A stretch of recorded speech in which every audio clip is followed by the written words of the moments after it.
Bonjour à tous, alors on poursuit aujourd'hui, on va faire les examens de botanique de la 5e année, ça avance bien, donc la dernière vidéo ce sera sur les épreuves de 6e et 7e année.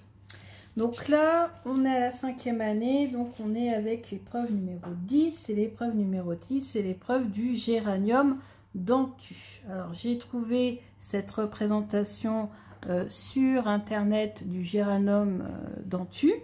Alors c'est une plante qui mord très vite et d'ailleurs Harry Potter s'est fait mordre pendant son examen de botanique. Donc c'est une plante qui est très vive, très rapide et qui n'hésite pas à mordre.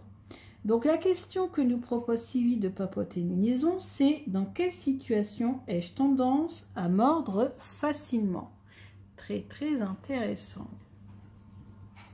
Alors on y va, donc je vous rappelle que l'objectif, je vais pousser un petit peu parce que hop, voilà, l'objectif c'est d'avoir un maximum de deniers parce qu'un denier rapporte un optimal et c'est la meilleure note. Ensuite on a l'arcane majeur qui rapporte un effort exceptionnel et ensuite on a, je ne sais plus. Après, et puis si on n'a pas de denier dans son tirage, on a un troll carrément. Donc voilà. Donc pour l'instant, je ne sais pas trop, j'ai pas fait les comptes encore, mais je pense que ça serait peut-être effort exceptionnel parce que j'ai eu beaucoup d'arcanes majeures. Alors, dans quelle situation ai-je tendance à mordre facilement? Dans quelle situation ai-je tendance à mordre facilement? Dans quelle situation ai-je tendance à mordre facilement?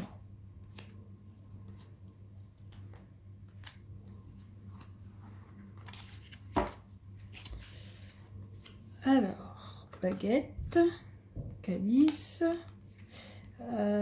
attamé. Donc là, eh ben, je me chope un troll. Et en plus, je n'ai même pas d'effort exceptionnel. Donc, c'est pas grave. Alors, dans quelle situation ai-je tendance à mordre facilement? Alors, j'ai tendance à mordre facilement, peut-être quand on a tendance... En fait, quand j'ai tendance à voir que certaines personnes qui sont mises sur un piédestal, en fait, ne sont pas du tout ce qu'elles sont en réalité. Parce que vous voyez ici, on a cette personne-là qui cogite beaucoup, qui réfléchit beaucoup. En plus, c'est le 8 de calice, donc ça veut dire que voilà, il manque quelque chose et je suis toujours en train de réfléchir à ce que... à l'envers du décor, à ce qui pourrait manquer, au calice qui manque là, et réfléchir. Et c'est vrai que quand j'ai tendance à souvent aller chercher au plus profond les choses et ne pas me contenter de ce qui est à la surface, de ce qui est montré. Vous voyez par exemple là avec avec le coronavirus par exemple, pour en revenir à ça. J'avais fait un tirage au mois de février que je n'ai pas fait en vidéo, hein, mais je vous en parlerai bientôt dans une vidéo. J'ai tout de suite vu qu'en fait tout ce qu'on nous disait ça pouvait pas être possible. Enfin, je sentais qu'il y avait quelque chose qui était caché, voilà, il manquait quelque chose, il y avait quelque chose qui ne collait pas dans tout ce qu'on nous disait en fait. Et c'est pour ça que j'ai eu le besoin, j'ai ressenti le besoin, alors qu'en France on parlait plutôt de guérison des 2 ou 3 cas qu'il y avait. J'ai eu tendance à vouloir aller voir plus loin et j'ai tiré les cartes d'ailleurs, hein, parce que c'est les cartes qui m'ont vraiment qui m'ont dit de faire très attention, voilà, de commencer à faire des réserves, etc. Je l'ai vu à travers les cartes. Moi j'avais commencé à acheter, bon pas énormément de choses, mais bon au cas où je m'étais dit au mieux quand même avoir un petit peu d'eau de côté, voilà, j'avais acheté 2-3 packs d'eau pour être sûr de manquer de rien s'il y avait un confinement comme en Chine. Et puis en fait finalement ça s'est avéré c'était avéré vrai. Donc en fait pour revenir à ce tirage, j'ai tendance à mordre facilement quand je vois que les choses ne sont pas vraies en fait. Quand ça m'énerve ou quand je trouve que c'est trop beau pour être vrai, j'hésite pas à... je cogite beaucoup et j'hésite pas à dire ce que je ressens. Et puis ensuite, j'hésite pas aussi à mordre facilement quand, quand une situation ne me plaît pas. On va dire ça comme ça, sans rentrer trop dans les détails. Donc c'est pas facile, ce tirage, je trouve, à l'interprétation. Ça a été plus facile dans la vidéo précédente. Là, ce premier tirage du géranium nocturne n'est vraiment pas facile, hein. J'ai tendance à mordre facilement, ouais, quand je trouve que des choses ne sont pas justes ou quand il y a des choses qui ne sont pas ce qu'elles semblent être. Bon, alors, on va continuer et on continue avec les cricasses. Donc les cricasses, je n'ai pas retrouvé de représentation sur internet. J'ai juste trouvé une petite information. Donc ricasse ou screen snap en anglais est une plante magique. Voilà. Pendant un cours de botanique, Suzanne Bones avoue à Harry qu'elle ne sait pas comment il fait pour supporter autant d'attention de la part des gens. Sous le coup de l'émotion, elle verse trop de fumée de dragon sur ses pousses de cricasse qui se tortillent alors en émettant des couinements de protestation.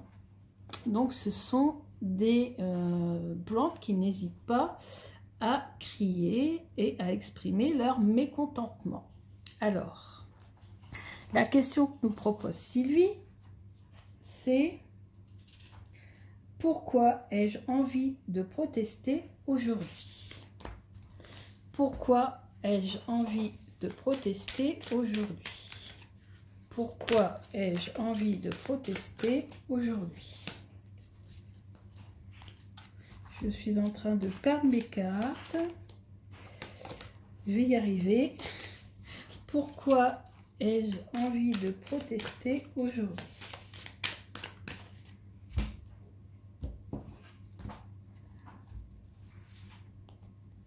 Pourquoi ai-je envie de protester aujourd'hui?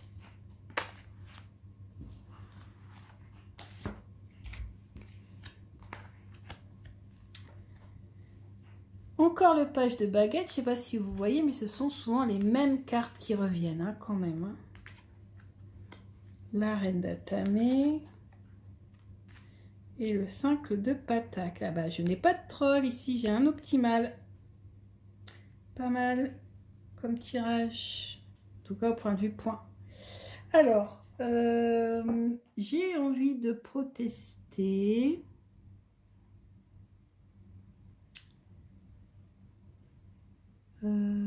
Aujourd'hui contre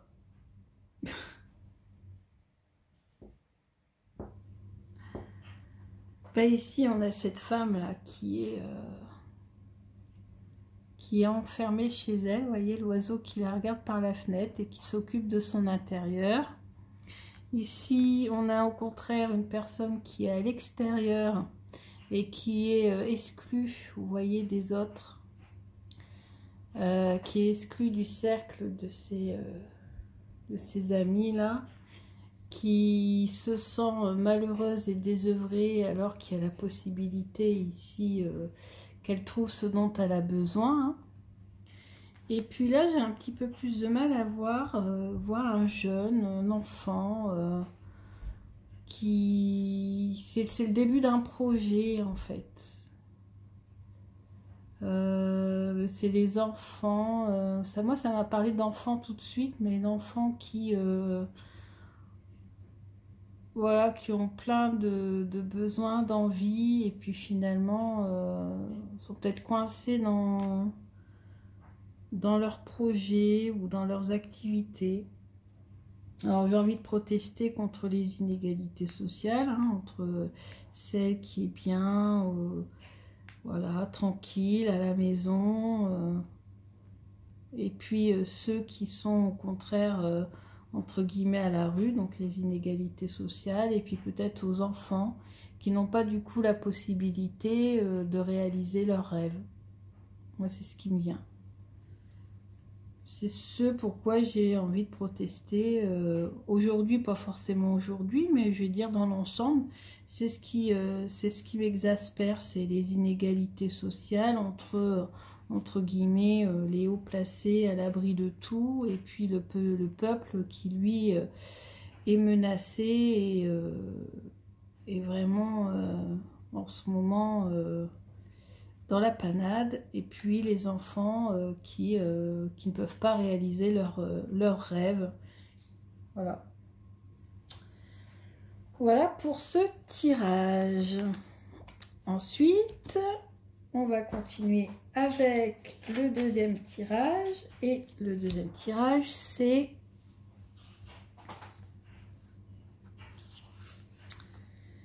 l'arbrisseau auto-fertilisant. Alors j'ai mis auto-fertile parce que j'avais plus de place pour mettre fertilisant. Donc c'est l'arbrisseau auto-fertilisant. Pareil, je n'ai pas trouvé de représentation, mais j'ai un petit article que j'ai trouvé sur internet. Donc là, l'arbrisseau auto-fertilisant, en anglais self-fertilizing shrub, est une plante magique. On peut en trouver des photos dans le livre Arbre carnivore du monde. Histoire, donc c'est Harry Potter saison épisode 5. Le professeur Chourave donne comme devoir à ses élèves de 5e année de leur rendre un devoir sur les arbrisseaux auto-fertilisants. Voilà, c'est tout ce que l'on sait. C'est ce que nous a dit Sylvie d'ailleurs. On n'a pas plus trop d'informations. Donc c'est un arbrisseau en fait qui n'a besoin que de lui-même pour évoluer, pour progresser et pour croître, pour se reproduire, etc. Et donc la question que Sylvie nous propose, c'est quelles sont mes ressources personnelles sur lesquelles je peux compter pour évoluer. Alors, quelles sont mes ressources personnelles sur lesquelles je peux compter pour évoluer. Quelles sont mes ressources personnelles sur lesquelles je peux compter pour évoluer?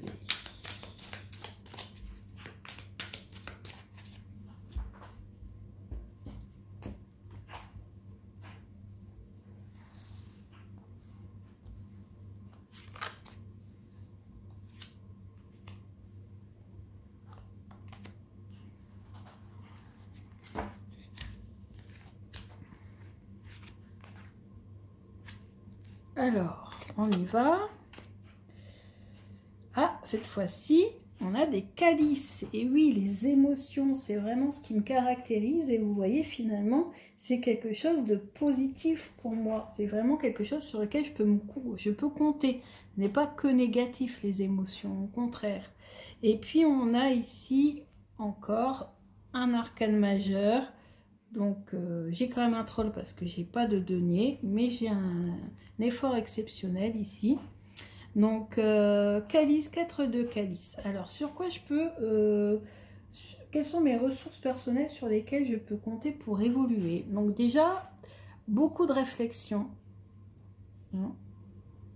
Beaucoup de réflexion. Je réfléchis beaucoup avant d'agir. Alors, certes... j'ai tendance à voir plus le côté négatif que positif des choses. Mais je peux compter sur mes connaissances pour aller de l'avant, pour m'épanouir. Donc le grand prêtre, c'est le hiérophant, donc c'est le guide, le protecteur, celui qui enseigne, celui qui apprend, les études, etc., les formations. Donc justement, par exemple, le tarot qui m'aide à travailler sur mon développement personnel pour régler ce problème-là. Donc même si j'ai cette tendance à toujours voir plutôt le côté négatif que positif des choses, il faut savoir que j'ai quand même cette capacité donc, de réflexion, mais aussi les connaissances pour pouvoir aller de l'avant. Ben écoutez, j'espère que ces 3 tirages de la 5e année du tarot botanique à Poudlard, du challenge tarot botanique à Poudlard vous a plu. Je reviendrai vers vous quand Sylvie aura publié les trois dernières journées. Alors, on voit, il y a la Tentacula vénéneuse le 23, donc lundi, Snargalouf le 24 et Ravegourbe le 26. Et donc, le 26 ou le 27 je pense plutôt, je ferai donc cette dernière vidéo avec les 3 tirages. Et puis, je comptabiliserai donc tous mes points. Hein. Là, je pense qu'il y a de fortes chances pour que ça soit effort exceptionnel. Mais bon, je dis ça, je ne dis rien. On verra avec les tirages de la 6e et de la 7e année. N'hésitez pas à me dire si vous faites ce challenge. N'hésitez pas à dire ce que ça vous apporte, ce que vous pensez des tirages, de mes tirages, ou de partager tout simplement aussi les vôtres. Allez, je vous dis à bientôt.